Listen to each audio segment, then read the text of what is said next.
Well, just saw Hell of a Summer. What a hell of a waste of time. Stay tuned to find out why I think this movie from 2023, but released in the US in 2025, shouldn't have survived past 2024. That's right, I said it.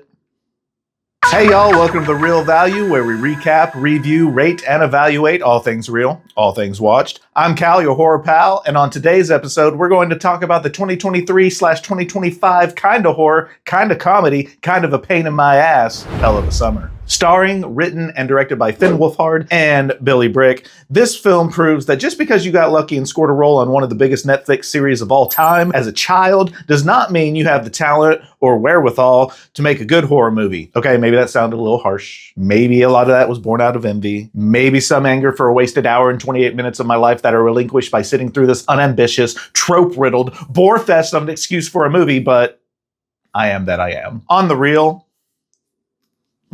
get it? Real value. It just fell flat on all fronts. The jokes, the characters, the story and plot, all just a bunch of meh. Nothing in this movie stood out as special. Every single kill was weak, and most weren't even shown on screen, just their aftermath. The twist they tried wasn't unique at all, and in fact has been done several times, especially in the past decade with the rise of social media fame. The premise of the movie is basically this guy is 24 years old, and he's been going to the summer camp for his whole life, and he loves it, and he's kind of dorky and kind of quirky, but he's a good guy, he seems. And it just leads into a cliche killing spree for the rest of the camp counselors there. Most of them are annoying. Most of them are bland in character. They all got on my nerves in one way or another. It paints itself as kind of a classic camp horror type thriller movie, but it does not deliver. The score, cinematography, kills, comedy, characters, including the main guy, were all monotone in nature, lacking, leave you wanting, were boring, and made such little impact on me that 48 minutes into the movie, I was wishing nothing short of death. Okay, again, maybe a little dramatic, sure. But this movie was so rough that I deem it as such. It gets a rating of a real rough, y'all. But hey, if you want to kill some time and a little bit of your soul, then sure, give this POS what seems to be a mere blank when compared to the totality of your lifespan. But remember, when it comes to the cosmic entity known as time, you can't get any of it back.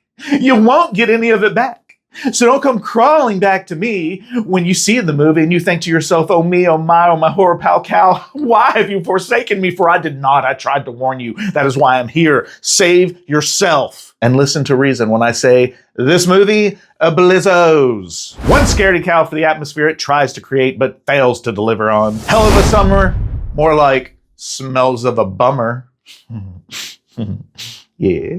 Okay, that's it for us today, folks. As always, thank you for stopping by. Please like, share, and subscribe. Corey, thanks for being a Patreon patron. If you too would like to be as awesome as Corey, then go on to patreon.com/therealvalue and throw your boy a couple bucks if you want to see the channel grow. If you can't do that, then at least smash that notification bell. All right, y'all. See me next time, because I can't see you. Peace. Dun dun da da da dum bum ba dum ba dum bum ba dum bum ba dum bum ba dum. That movie sucked. Split, splat, and we destroy with a simple flick of